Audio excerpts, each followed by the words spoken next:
তোমার রব কে?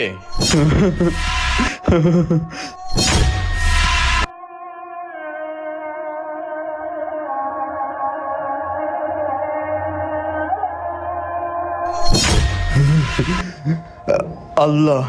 তোমার নবী কে? হযরত মুহাম্মদ সাল্লাল্লাহু আলাইহি সাল্লাম। তোমার দিন কি? ইসলাম।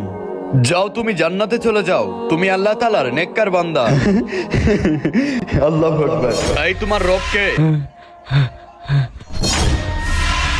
বন্ধু, আজান তো পড়ে গেছে, চল নামাজে যাই। আরে বন্ধু, আমি নামাজ পড়তে পারবো না এখন, তুই যা, আমার গার্লফ্রেন্ডে ফোন দিবে আমাকে। হায় রে মানুষ, আল্লাহ তুমি সবাইকে হেদায়েত দান করো। আইসে নামাজি। হ্যাঁ, আমি তো জানি না। তোমার নবী কে? আমি তো সব কিচ্ছু জানি না। তোমার দিন কি? আমি তো জানি না। যা, তুই জাহান্নামে যা, তুই আল্লাহ তাআলার একজন পাপী বান্দা, তুই জান্নাতে কখনোই যাইতে পারবি না, তুই জাহান্নামে যা।